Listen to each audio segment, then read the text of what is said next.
Senator Elgeyo Marakwet pamoja na Governor kutoka Nandi. Asante Deputy Speaker. Karibu sana.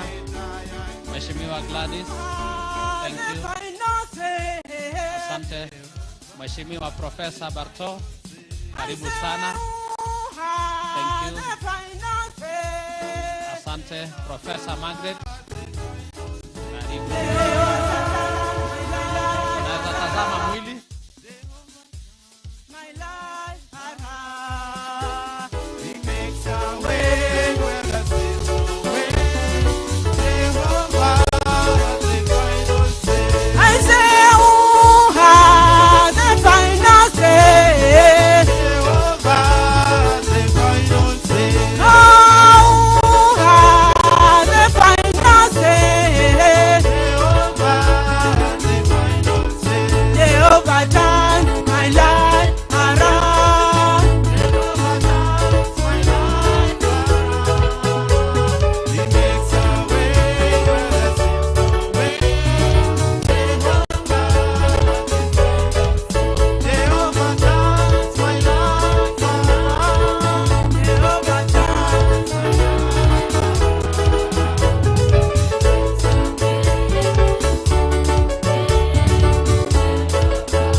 Sina wema wa kutosha, dhambi zangu kuziosha. Maini sina ila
Yesu asifiwe. Tusalamiane tu hewani. Bwana Yesu asifiwe. Munisalamie huko kwote. Asante sana. Asante, tunashukuru Mungu. Baba wa taifa, karibu sana katika siku hii ambayo ni nzito, lakini Mungu ni mwaminifu. Tunajua ya kwamba familia wamepoteza, lakini pia taifa tumepoteza mtu shubafu. Kwa hivyo Baba wetu wa taifa, karibu katika ground hii ya Chepkorio. Umefika kama tumeendelea na ibada na tukakungoja tu katika sehemu ya neno la Mungu. Kwa hivyo utaturuhusu kwa nafasi hii tutembee kwa haraka sana katika ratiba, na nitaomba sasa sisi wote katika ratiba yetu.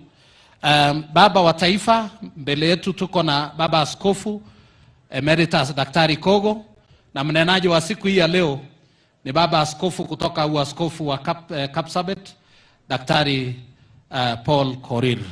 Na kwa hivyo tutasimama sisi wote katika ratiba yetu tuimbe Bwana u sehemu yetu. Iko katika program hii, na naomba wanakwaya mtatuongoza tenzi 116 tuweze kusikia neno la Mungu. Karibuni wote. Baba wa taifa, bado tunasema karibu, na viongozi ambao wameandamana pamoja nawe.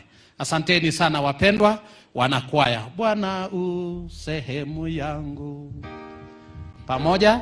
Bwana u sehemu yangu, rafiki yangu wewe, katika safari yangu twatembea na wewe, pamoja na wewe, pamoja na wewe, katika safari yangu twatembea na wewe. Oh, mali hapa sikutaka,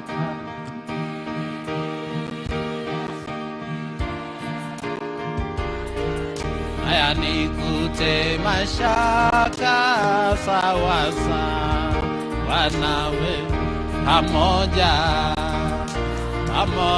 na wewe, pamoja na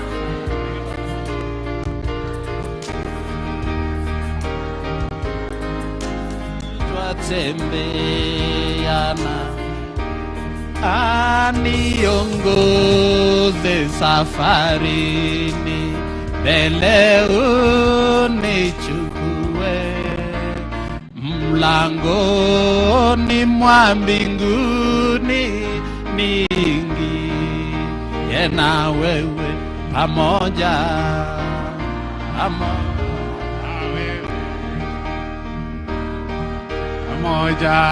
na wewe, mlangoni mwa mbinguni niingie. Baba mwema, Mungu wetu uishie milele, Mungu wetu usiyebadilika, nena pamoja nasi na utufariji kwa neno lako takatifu. Nitumie kama chombo chako kwa ajili ya faraja, kwa kuondokewa kwetu na mpendwa wetu Kelvin tuliyempenda sana. Baba mwema, utufariji kwa Yesu Kristo Bwana wetu. Tafadhali tukae. Ni wasalimu katika jina la Yesu. Bwana Yesu asifiwe. Bwana Yesu asifiwe. Nimeokoka na mpenda Yesu aliyeniokoa. Your Excellency the President of the Republic of Kenya and all other protocols observed, on behalf of the church,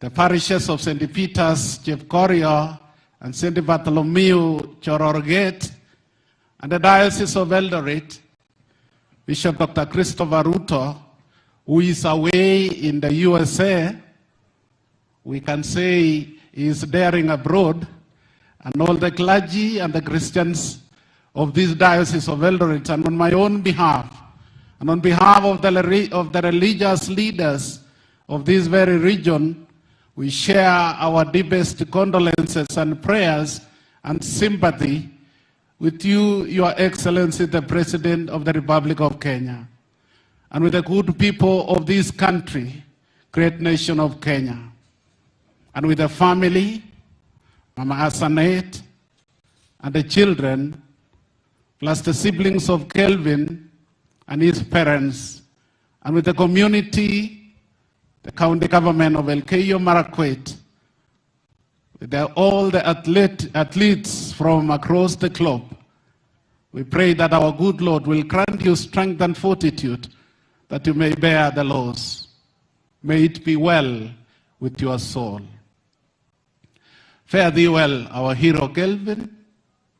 By your commitment to excellence and performance, you have put Kenya in the map of the world. You will be missed by people of all walks of life, but we know we shall meet again far beyond the river. Yours, Kelvin, was a life well lived, though cut short by the fatal accident. We celebrate you and we thank God for giving you to us. You are very such humble person, hardworking servant of God, with the spirit of servanthood. You are true epitome of simplicity, and yet you had conquered the world. You grew from grass to grace. To you, Asanet, and the children, may the Lord strengthen you. Wapendwa, the most unfortunate and painful thing in human life is death. As much as death is real, it only separates us with our loved ones temporarily. We Christians are people of hope and resurrection. This morning, kwa ufupi sana, I want to talk about the 7 words of Jesus Christ on the cross. Wakati Yesu aliangikwa msalabani, akawa na maneno 7, nataka tushiriki pamoja. Ya kwanza ni katika Mathayo 27 mstari wa 46. Kama saa 9 hivi, Yesu akapaza sauti yake kwa nguvu akisema, Eloi, Eloi, lama sabachthani. Yani, Mungu wangu, mbona umeniacha? This cry is ours too. At such a time as this, when we feel the vacuum and the pain and the grief, for one of us is no more. People cry when they are inflicted with pain, grief and sorrow, and they are seeking for help. We cry to release pain and suffering and agony. Yesu akalia akasema, Eloi, Eloi, lama sabachthani. Ni vizuri tena inapendeza wakati unapitia machungu upate nafasi ya kulia, umlilie Mungu. Wakati unasikia machungu katika maisha yako, Yesu mwenyewe akasema, Eloi, Eloi, lama sabachthani. Wakati kama huu, kuondokewa na mpendwa wetu, ulimwengu mzima unalia ukisema, Eloi, Mungu wetu usituache Baba mwema. Familia, kanisa, majirani, taifa letu, tunaomboleza na tunalia, Mungu wetu usituache. Ni vyema kulia, wapendwa. Ni vyema wakati mwingine upase sauti. Saa ile unasikia machungu katika maisha, let us not pacify pain. Your Excellency, nilikuwa nawaambia vijana kule Nandi juice, kaambia kwamba wewe ukiwa kijana na unaona unanyang'anywa your girlfriend, pasa sauti, pika nduru, usijinyonge, tutakusaidia. Pasa sauti, lia, utasaidi. Bwana Yesu asifiwe. Akalia. Yesu akasema, Eloi, Eloi, lama sabachthani. And so as we eulogize this great man, I want to pray that our God will wipe our tears. Tukimlilia Mungu, He will come through for the family and for all of us, and particularly to you, Your Excellency, and this beloved country. Jesus never wanted to pacify pain, for pain is real. He cried to show us that He was fully human and He was fully God. And therefore, He was weak and broken, connecting with the real world of suffering and pain. He connected truly and sincerely with the ordinary. In his life and vocation and career, Kelvin, rest in peace, connected to the ordinary people who experience a life of pain, scarcity, and suffering almost on a daily basis. He dined with the high and mighty, and at the same time, he played pool with the very simple and ordinary here at Jeff Korio Center. Jeff Korio Center, sorry. The cry of Jesus demonstrates to us that people need a shoulder to lean on in life. May we be that shoulder. So, as much as he was known internationally, Kelvin was also known locally. He connected with the very, very ordinary. So fare thee well. We were told of the school he went to. We were told of his humble background, and yet God raised him and lifted him. He was very, very humble and simple. Angepatikana hapa tu, akicheza pool, akiwa ordinary, anaongea lugha ya kawaida, anaingia kwa hoteli ya kawaida, anakunywa chai kwa mandazi. Lakini unajua hii dunia kuna watu ambaye wakipata tu cheo kidogo, ukimwambia tuingie hapa tukunywe chai, anasema nataka kuona menu. Unaona menu kwa hoteli ya nyumbani, ambaye unajua kama si mandazi kwa chai ni ukali kwa managu. Why do you need? Mbona unahitaji menu na unajua tu?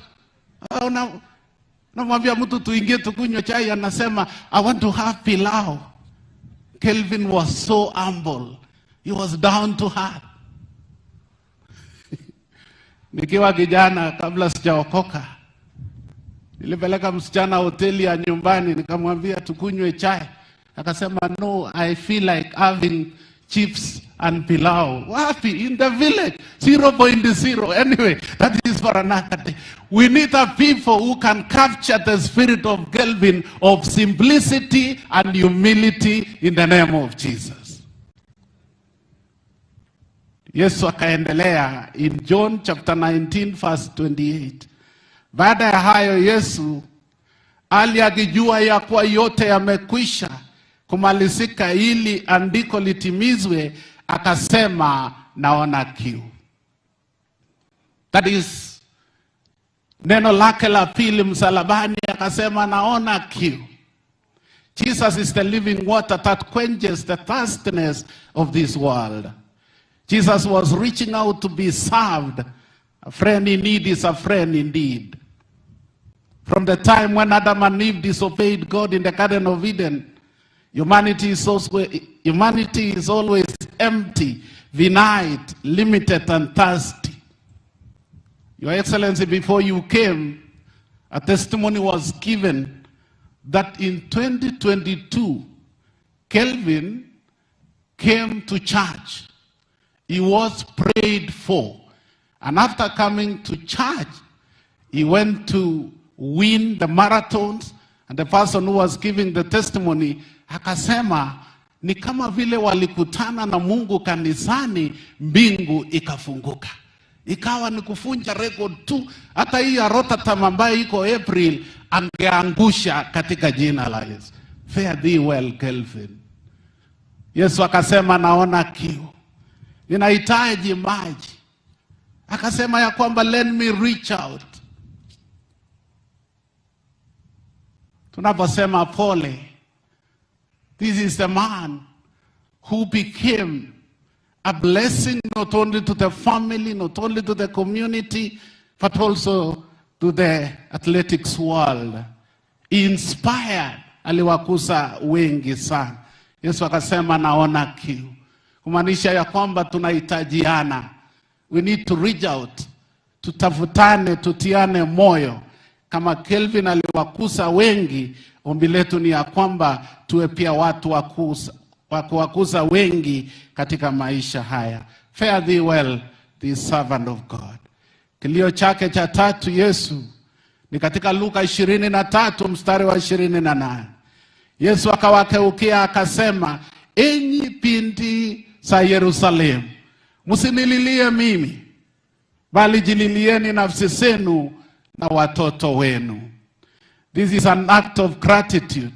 Jesus is fully aware that the tears of the mothers will change the narrative, and for that, he is asking the mothers not to underrate their tears, for their tears are so powerful and do touch the heart of God. Cry for the state of the unemployment of the young people. Cry for the drug abuse, the infamous philosophy of Wachakoya, drunkenness, teenage pregnancies, the life of endangered boy child, who many a times go through identity crisis. Mothers cry, daughters of Jerusalem. God sees your tears and he will come through for you at the right time, for God's timing is always the best. So Jesus is raising the status of women, calling them daughters of Jerusalem. In other words, you belong to the king. You are daughters of the king, daughters of the president, daughters of State House. You have been lifted. You are no longer there to be seen, but you are given a status and a voice. Women empowerment. Jesus is telling them, daughters of Jerusalem, when you cry, heaven will be shaken and blessings will come down in the name of Jesus. Same to all of us here. Ya kwamba wamama wakati huo wa Yesu msalabani akasema angependa wamama watiwe nguvu, wajue ya kwamba kwa majonzi yao hata na inji inaweza kutingizika na watabarikiwa. Na wamama wapendwa, mkibarikiwa msitusahau sisi wazee, msituaje nyuma tafadhali.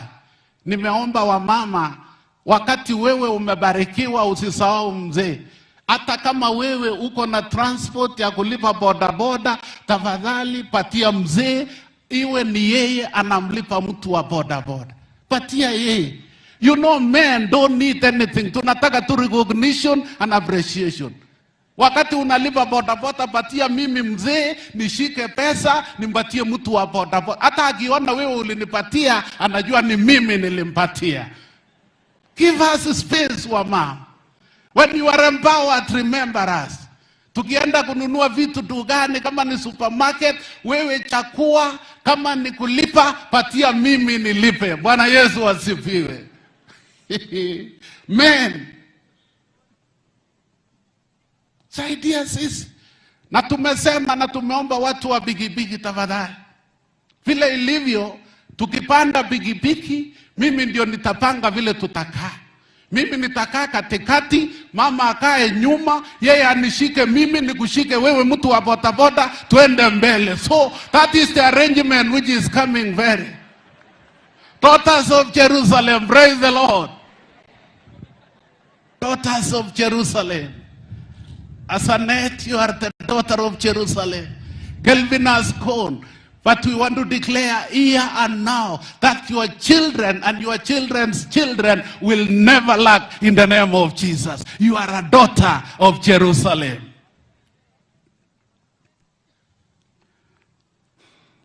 Kilio chake cha nne.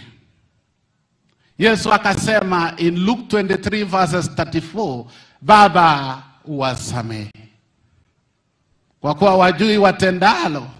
Wakakawa mavazi yake, wakapikia kura.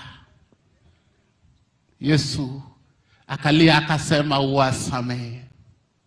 The power of life lies in forgiveness. The tone of reconciliation comes from the victim to the offender. Asema Baba uwasamehe. Your Excellency, ombi ni ya kwamba when our people have been blessed and they have been raised from grace to grace. Usikia mtu amefunja rekodi, amekuwa record holder, kama huyu mpendwa wetu Kelvin. Maybe wakati mwingi sana, they be given security. Awe na askari, awe na driver, ingawaje kifo hatuwezi kuzuia, lakini tujaribu. Tujaribu tu. That is the cry. Baba uwasamehe. Forgiveness begets healing and restoration. To forgive is to have the power to let go of the past pain. Niliokoka tarehe 24 mwezi wa 10, 1987, nikaingia kwa Tukutendereza. Nashukuru Mungu sana. Kabla ya kuokoka, Your Excellency, nikaonja msamaha. Nilikuwa na msichana mmoja ambaye alikuwa rafiki yangu, nilikuwa nimemwambia maneno mengi, nikamwambia nitakupeleka Mombasa. Najua kumwambia msichana unapeleka Mombasa wakati wetu, that was the highest place to go. Na akawa amenipenda, lakini siku moja akaniandikia barua akasema our love imeisha. Basi nikasema liwe liwalo, nikifikiria kujinyonga,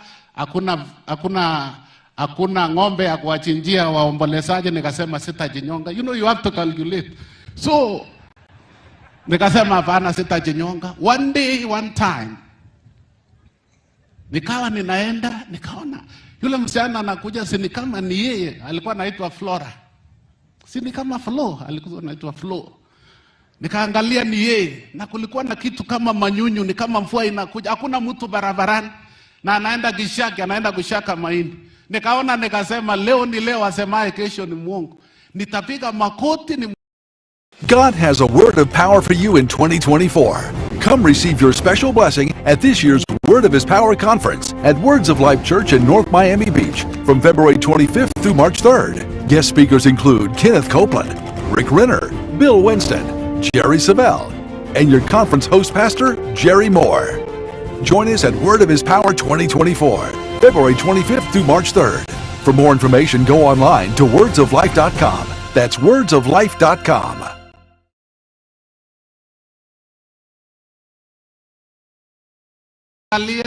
Akasema wewe simama tu, mbona unapiga makoti? Nikasimama.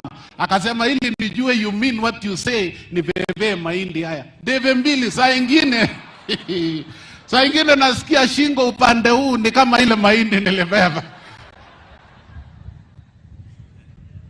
Baba uwasamehe. Akanisamehe, tukaenda, tukarudi, na hakuna mtu barabarani. Nikafikisha yeye nyumbani, akaniambia wewe utakuja kwa disco jioni? Nikamwambia nitakuja. Nilipoenda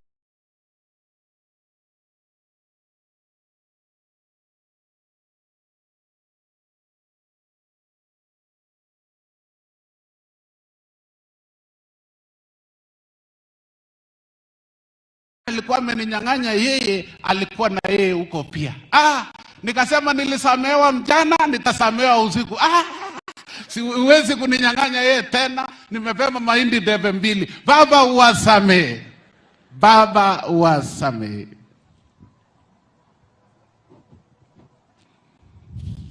Hiyo ilikuwa ya 4. Kwa sababu ya saa, I want to say the rest to be continued. Kujeni kanisa, tutasikia mambo mengi, lakini mambo mazito makubwa ni ya kwamba Yesu alisikia uchungu kama sisi. So for you, servant of God, fare thee well. Saviri salama, Kelvin. May the Lord lead you. May the Lord guide you. So ya 5, John chapter 19 verses 30. Basi Yesu alipokwisha kuipokea ile siki, alisema imekwisha. Kainama kichwa chake, akaisalimu roho yake. The whole system has ushered in the new order. We are now a new creation. Forget the former things, for God has favored you. Imekwisha. Yesu alipokuwa msalabani, akasema imekwisha. The new dispensation. Akasema imekwisha. Luka 23 mstari wa 46. Yesu akalia kwa sauti kuu akasema, Baba, mikononi mwako na iweka roho yangu. In the hands of God I commit my spirit. So ya mwisho ya 7, Yesu akamwambia, amini amini nakuambia, leo hivi utakuwa pamoja nami peponi, paradiso. Entering with Jesus to the kingdom of God, our heavenly home, is a privilege and it's a great honor. Paradise is the desired eternal life, and the journey to that place starts here on earth. So you, Kelvin, fare thee well. Travel safe. Your family will be taken care of by God. Your people will be taken care of by God. This great nation will be protected by God, and God is faithful. Finally, kuishi katika maisha haya, nilikuwa nimesema hapo mwanzo, Mungu akikupatia nafasi uwafikirie na uwakumbuke watu wengine. How will your life bless others? How will my life bless others? How can I be a blessing? Tukiangalia maisha ya Kelvin, maisha yake ilikuwa ni maisha ya kuwabariki watu wengi. Watu wengi walibarikiwa kwa ajili yake. Kuanzia familia, majirani, county, the nation, and even in the club. He was so passionate that he served others. Nimekuja kumpenda one of the governors by the name Kang'ata Irungu. Kang'ata Irungu, of course I love my governor Nandi County, but I'm just using this for this space. Kang'ata Irungu alipopata nafasi ya kuwa governor, akaangalia maisha ya watu wa Murang'a. Na akasema hakuna watu wengi sana most of the people hawapati watoto saizi. Akajiuliza ni nini inafanyika. Akauliza na akasema mimi nataka niwe mtu wa baraka. Kama umeoleka, ukipata mimba, akasema wewe ukipata mimba ujiandikishe kwa ofisi ya governor ya kwamba Mungu amenibariki. Unaandika, unaweka copy ya marriage certificate, unatuma kwa ofisi yake. Every month, tangu siku ile ulipobarikiwa na Mungu, unapata allowances ambayo inaitwa responsibility allowances ya 2,000 shillings. Kila mwezi ya mama, mtoto akitaka matumbo, uko na 2,000 per month. Mtoto akitaka nini, uko na 2,000 per month. Na anasema you can take advance. Ukisikia ya kwamba unataka advance, si wanajua 9 times 2 ni 18,000. Unaweza chukua advance ya 10,000, ununue vitu ambaye mtoto anataka. Long live Kang'ata. Anyway, so nilikuwa namwambia mke wangu juzi tujaribu ya Kang'ata moja. Anyway, Mungu atubariki. Baba mwema, tunasema ni asante. Waja mwenda zake asafiri salama kwa Yesu Kristo Bwana wetu. Asanteni na Mungu awabariki. Thank you and God bless you. Thank you, thank you, thank you. We can appreciate more that. We can appreciate more that sermon, please. Tupige makofi tena. Asante sana Baba Askofu. Thank you, thank you. It has come at the right time. Na kwa nafasi hii sasa tutasimama sisi wote, ni nafasi ya kutoa sadaka. Na rais, tukimaliza tuko na special prayer kama kanisa kwa athletes wetu. Kwa hivyo tukiombea sadaka, Askofu Daktari Korir ataombea athletes. Kwa hivyo wakati sadaka itakuwa inakuja, pia tutaomba athletes ambao mko hapa, mtasongea mbele ili tuweze kuwaombea. Asante sana. Kwaya mtaendelea kuimba na vyombo vya sadaka iko karibu pamoja nasi, na kwa hivyo tutaendelea kutoa sadaka hizo. Ninaarifiwa kwamba wako tayari tutoe kama tumeketi. Kwa hivyo rais, tunaomba pia tutaketi ili tuendelee na kutoa sadaka zetu. Wala ambao wako pamoja nasi kupokea sadaka, tafadhali tuendelee hivyo na tutaendelea katika hali hiyo. Asanteni sana. Wanakwaya mtaendelea kusifu. Mkimaliza maybe kama nafasi itapatikana, Cheboy anaweza imba moja tunapoendelea kutoa sadaka zetu. Karibuni sana wanakwaya. Thank you.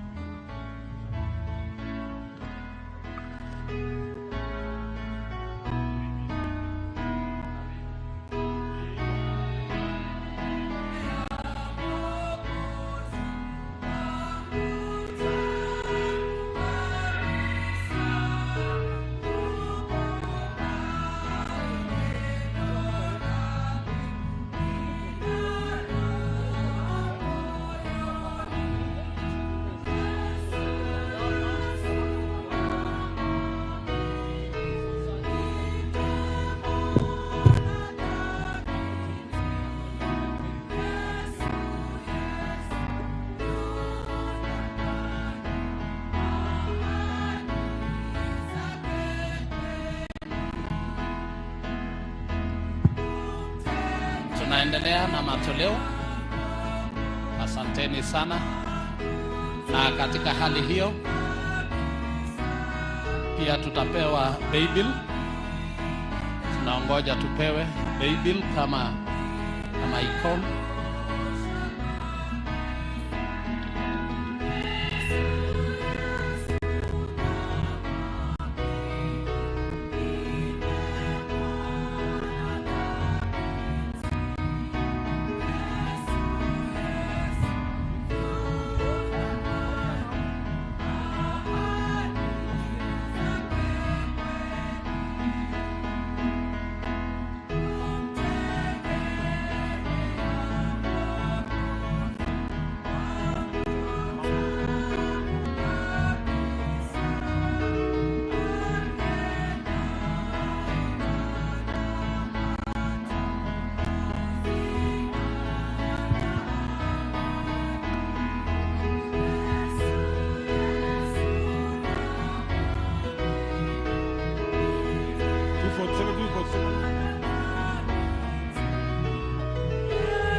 Basi kuna Bible 247 alafu 375095 375095 na jina ni ACK St. Luke's. Jina ni ACK St. Luke's. Bible ni 247 alafu 375095 375095 ACK St. Luke's. ACK St. Luke's.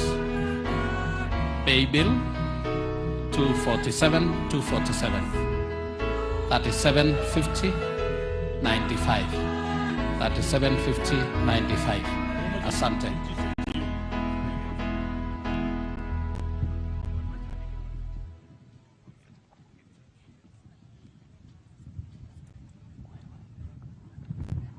Kwaya mnaendelea. Kwaya.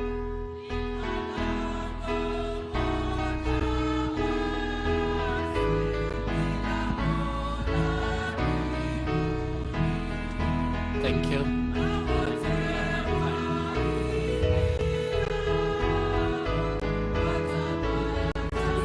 $37.50.93 247 $37.50.93 St. Luke's.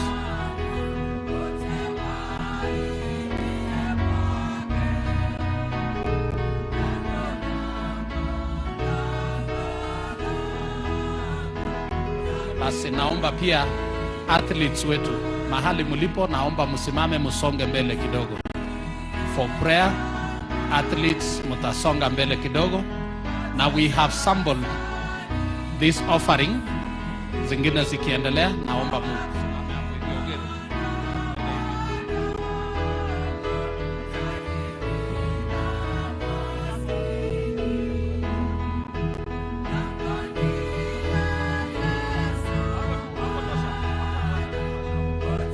Asante wanakwaya wetu.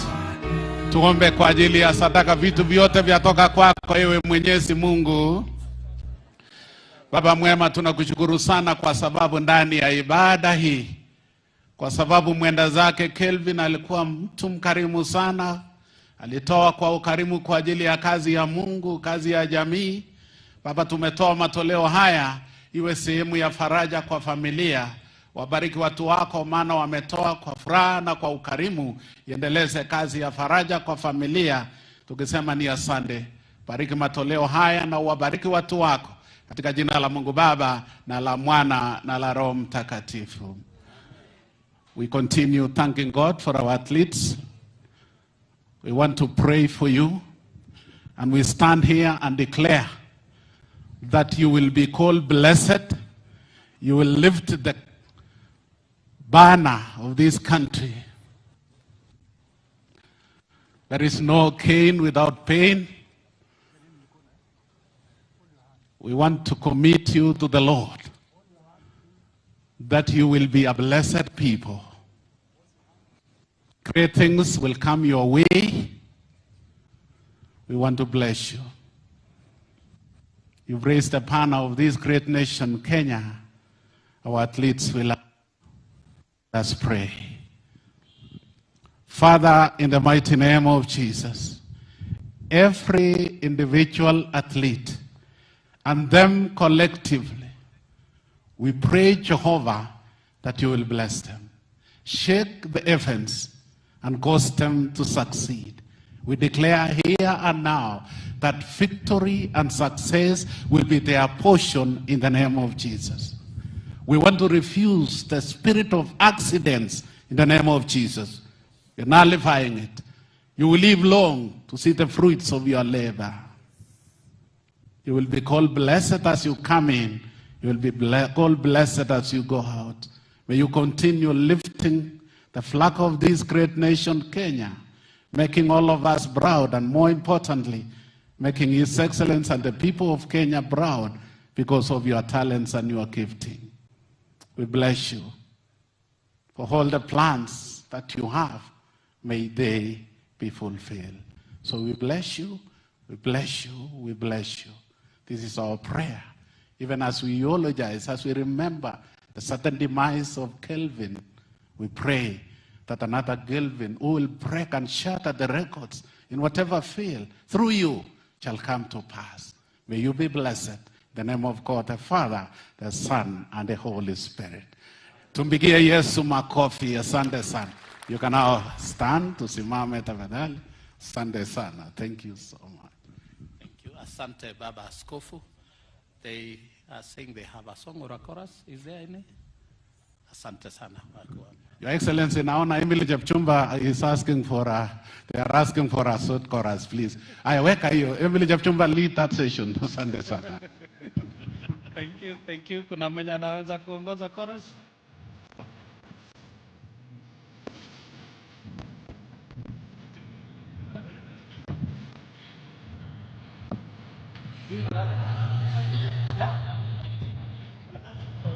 Okay.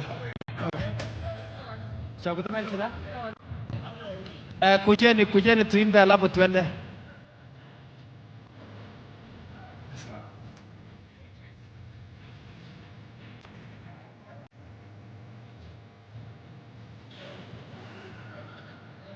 Sawa.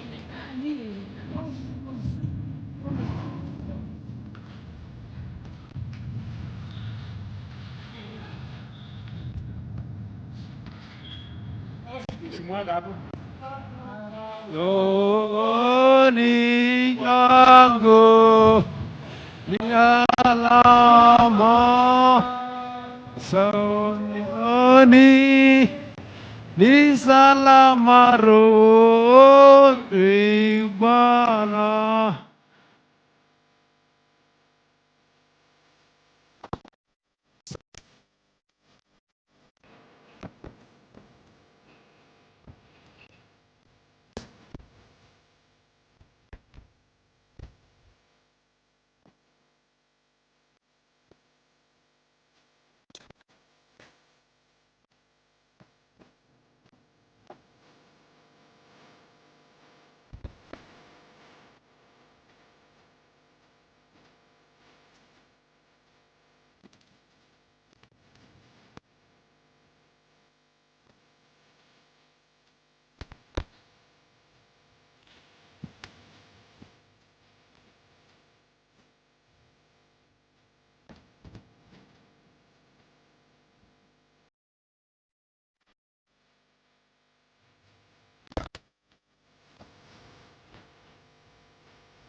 Thank you, Your Excellency na Deputy. Tungependa sasa kwa nafasi hii kuombea family.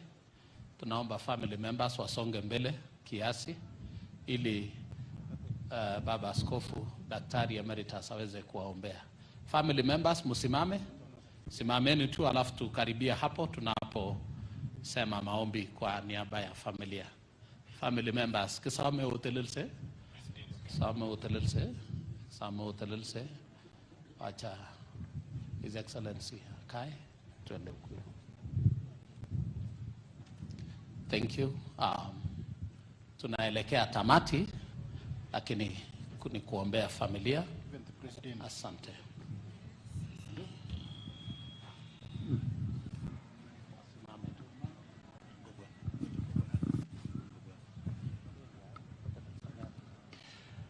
Tunaombea kwa imani tukiwa family pamoja nanyi. Let us pray.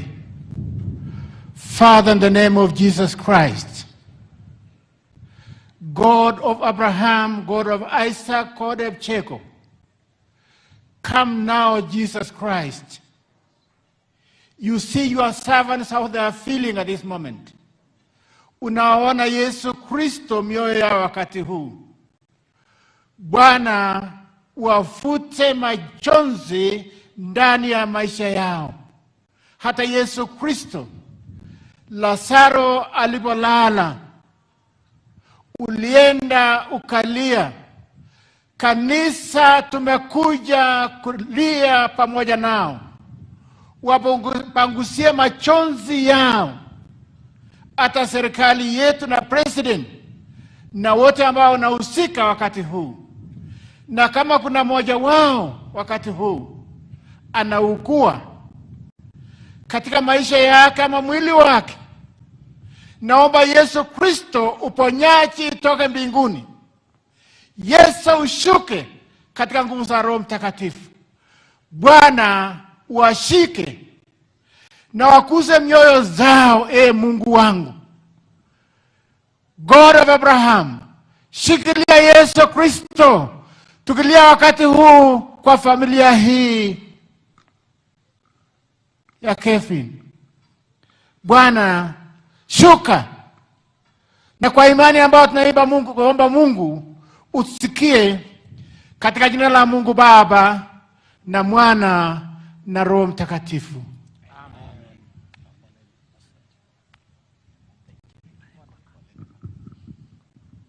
Amen. Asante sana.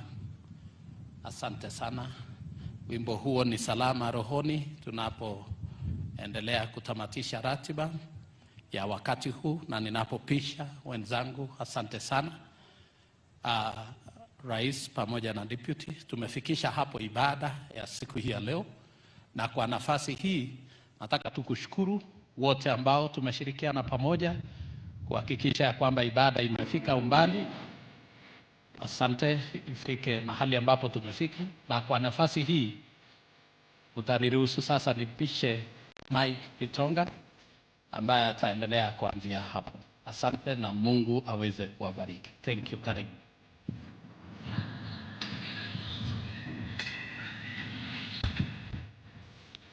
Asante.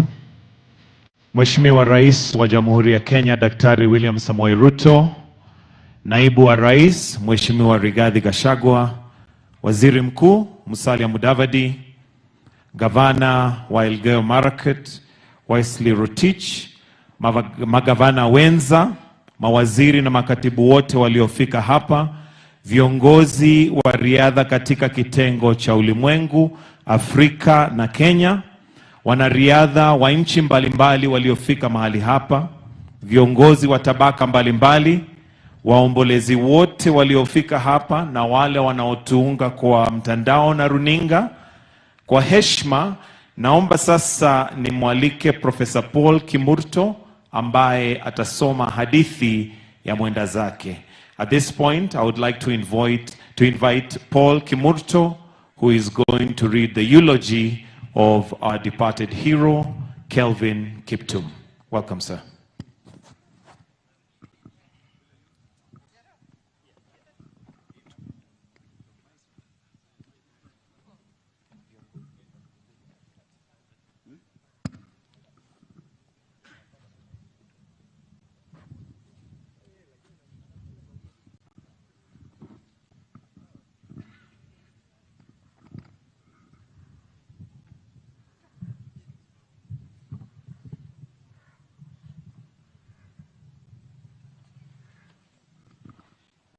Your Excellency, the President of the Republic of Kenya, I wish to read the eulogy of Kelvin Kiptum, our son, on behalf of the family.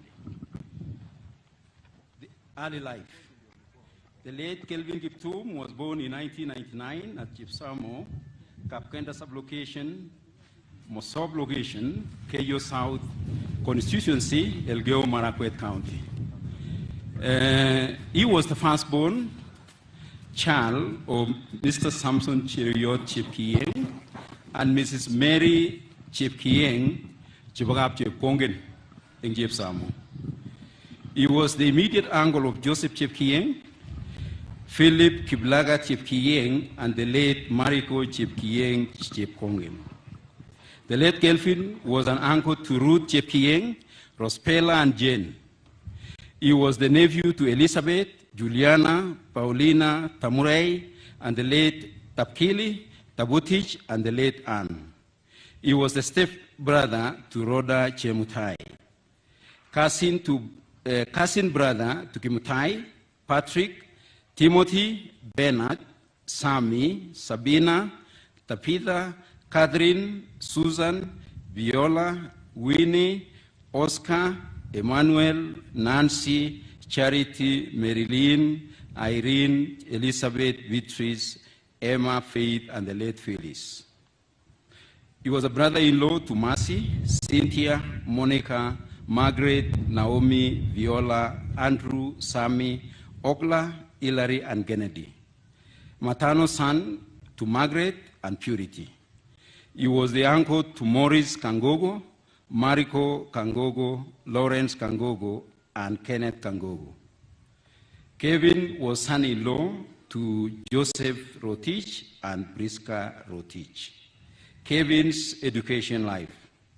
The late Kevin joined Kapserere Academy within Chepsamo area, Jepkorio area, and later transferred to Kipchawat Primary School, but he later came back home and joined Chepsamo Primary School, where he did his KCBE in 2012. He joined Jepkorio Vocational Training College, which is not very far from here, in the year 2013. He graduated with a certificate in electrical engineering, but later on, we know that Kiptum, bright star, shown to briefly. The Kenyan world champion holder, tragic death at the age of 24, leaves us with an unanswered question over his vast potential in athletics. The family mourns his departed soul.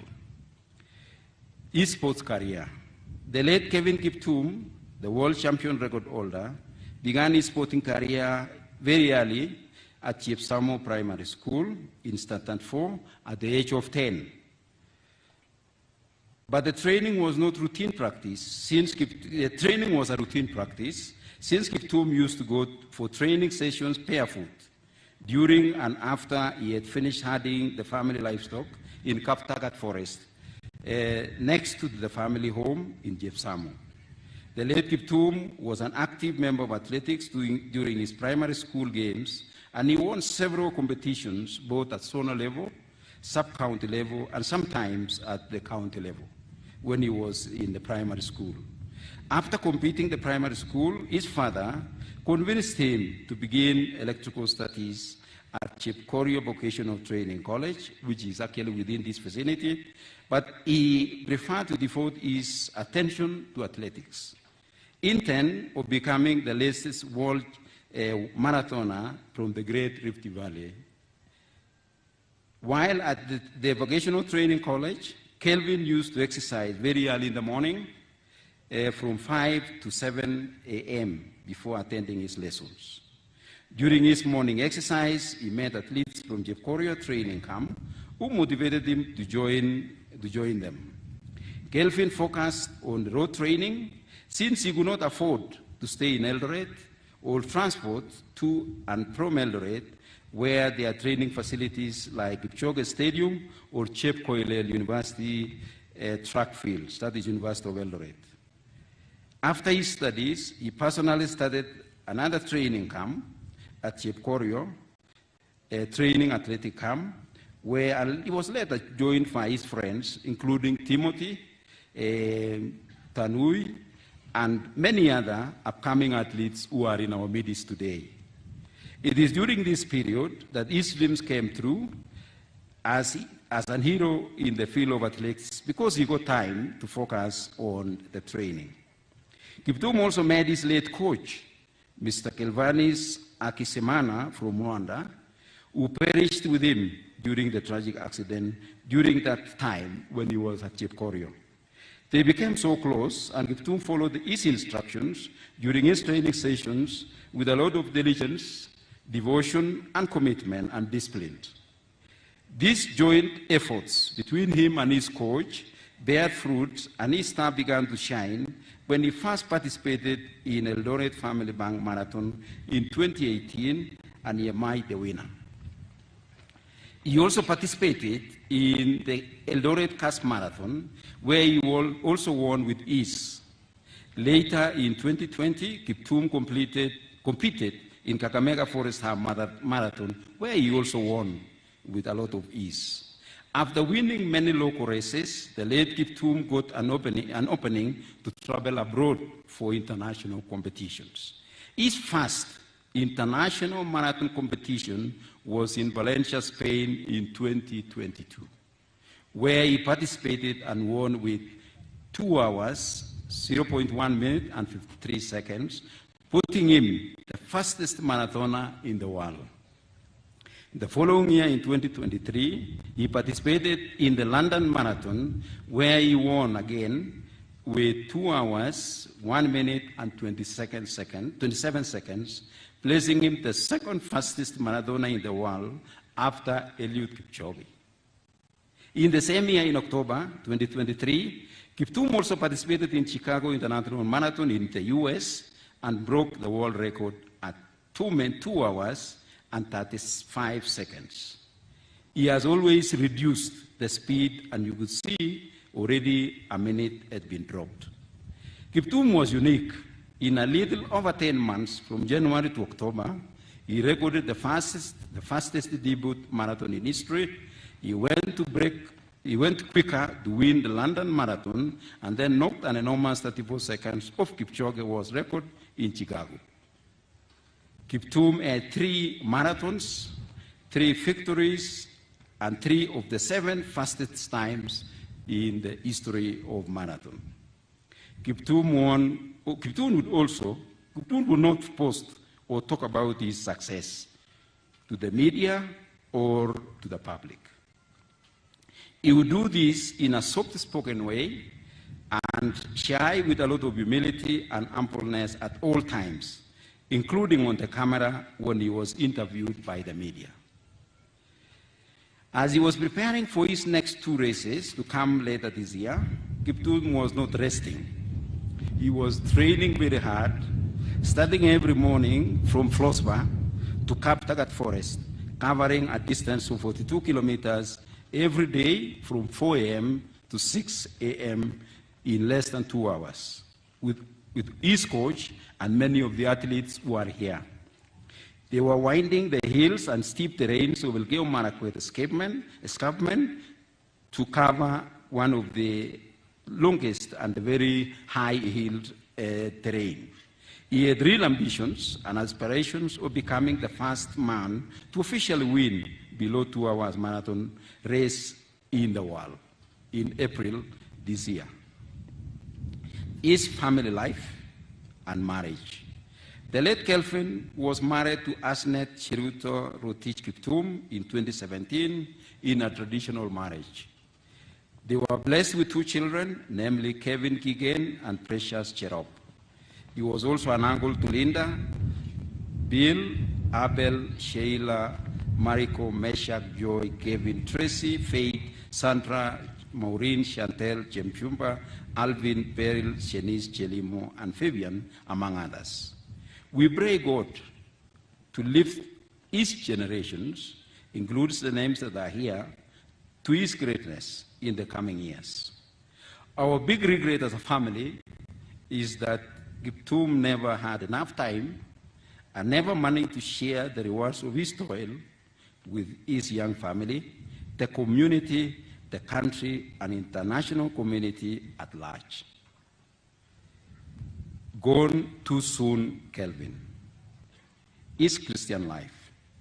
The late Kelvin was a member of the Anglican Church of Kenya, Diocese of Eldoret, and also a member of St. Peter's Parish, Chepkorio, and also St. Mary's Simotwet Local Church in Chepkorio, as the Reverend has talked about here. He was baptized by Venerable Hosea Partilol on 26 February 2023. He mentored young youth, and lately he was coordinating the development pillar of the church, and also he was a member of the Kenya Anglican Male Association.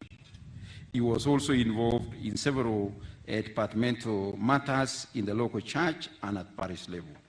He also sponsored several children who are in secondary school and around the secondary schools around the community, who were also had a lot of passion in athletics. Health. The late Kiptum was in good health until Sunday, February 2024, where he was involved in a tragic road accident along Eldoret Kaptagat Chepkoria Road while driving home from Eldoret town with his coach, Kevanas Asikimana from Rwanda, who perished with him during the tragic accident. For close to 8 years, Kiptum worked hard in good health. And we know he was an athlete who had devoted his life to athletics. Hence, he had a whole life ahead of him to achieve incredible greatness with incredible legacy. Thank you. I may now wish to invite the wife and the children for a short tribute of Kelvin Kiptum.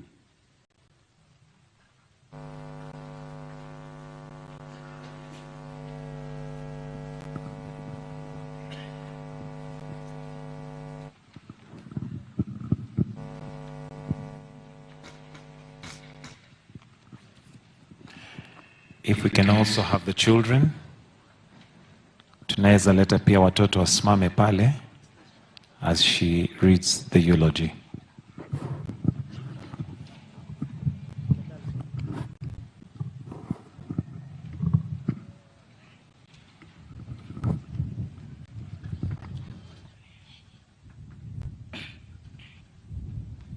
My dear love, I can't learn how to say goodbye to you with weak fingers and pain in my heart. It's unbelievable that today I have learned to stay with our beloved kids without you coming home again. I mourn my love. Have cried until no more. I'll miss you. I'll miss you and your love of my life forever until we meet again. But I promise to gather my strength for the sake of our children. I hope in the spirit world you'll inspire me to stand as a pillar to our children. I promise to make them smile in your honor. I'll make you happy all the time. We have been planning for a big day to tie our knots in colorful wedding ceremony in April 2024. But God plans are greater.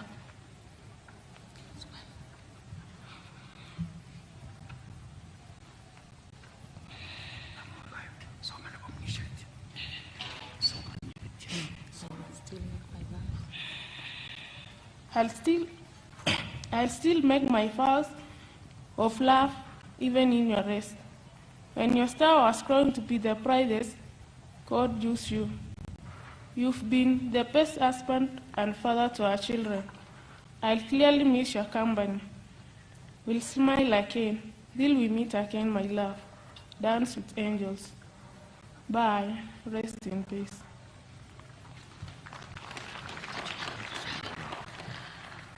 I will read on behalf of the children, Caleb and Precious. Dear Dad, we still cannot believe you have left us. We will always remember and love you.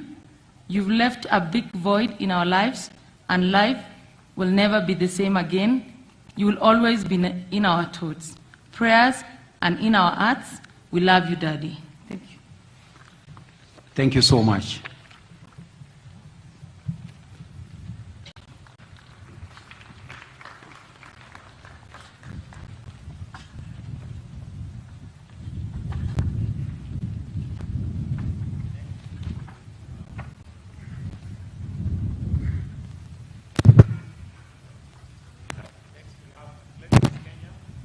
Jen Tubey, speak on behalf of Athletics Kenya and invite a few international guests that we have to also just make their tributes. Welcome, sir.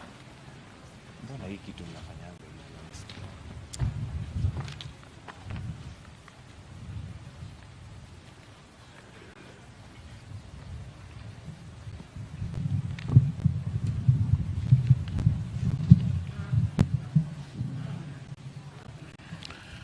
Your Excellency, the President of the Republic of Kenya and Commander-in-Chief of the Kenya Defense Forces, Your Excellency, the Deputy President, Rigathi Gachagua, the Prime CS, Honorable Musalia Mudavadi, the CSS President, PSS present, and all the protocols. Let me leave it at that for now because of time. Your Excellency, the history of Kelvin Kiptum has been read, but allow me to add what came after that, after the breaking of the record in Chicago last year on the 8th of October. After this, Kevin Kiptum came home here and we welcomed him back, and he indicated to us that he was training with a plan of being the first human being to lower the time of 2 hours and 35 minutes to below 2 hours. When we analyze the progression in both the marathon and the half marathon he ran and the full marathon that he broke the record in, all indications were that he was definitely going to achieve his dream of bringing the marathon below 2 hours. On the 11th of December, 2023, Kelvin Kiptum was voted as the world best male athlete of the year on long distance running. He was then awarded the winning trophy in Monaco by the president of World Athletics, who is with us here today, Lord Sebastian Coe. Last month, Your Excellency, we in Athletics Kenya selected a team of male and female marathoners to represent Kenya during the Paris Olympic Games in France later this year, and his name was on top of that list. We are going to miss him in Paris. In our hope that we will be able to send a team to Paris, we wish to ask them, those who will be there in Paris, to train hard, run tactically as a team, and bring the win back to Kenya in honor of our departed Kelvin Kiptum. On the 6th of February this year, World Athletics, again under the leadership of the President of World Athletics, Lord Sebastian Coe, his time was officially ratified of 2 hours and 35 seconds as the new world record. It is unfortunate that 5 days later, we lost him. As we eulogize Kelvin Kiptum and his coach, Carves Agizimana, let us also remember our legend, the late Henry Rono, who passed away on Thursday, 15th of February 2024, while undergoing treatment at a hospital in Nairobi.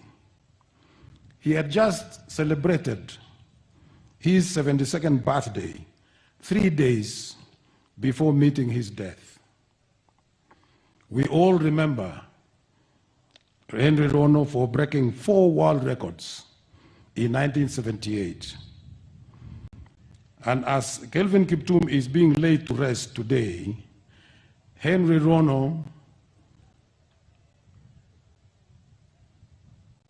is also being prepared for his last journey on Wednesday next week. Let us all celebrate and be inspired to greatness by these performances that were as a result of hard work, devoid of shortcuts. They ran well, they ran clean, and they didn't have any problems that we are seeing today. According to one of Kelvin Kiptum's training mates, Kelvin's dream was to make the world know that there was a place for training called Chepkorio. Chepkorio is where we are standing here today. That was his dream. He took care of all the 9 training mates and pace setters in terms of food, transport, accommodation, and training gear. All these were besides his coach, his family, and school children's fees within the village. He was a real superstar whose career was on a spectacular upward trajectory. To keep the memory of Kelvin Kiptum alive and support his family and community, Golazo is launching the Kelvin Kiptum Foundation, and I'm sure the CEO of Golazo will come and talk about that a little bit later. And the fund will predominantly provide continued financial support for education and infrastructure. Your Excellency, as we continue, we in Athletics Kenya, we are going to support this program fully, and we intend to discuss this with the family of Kelvin Kiptum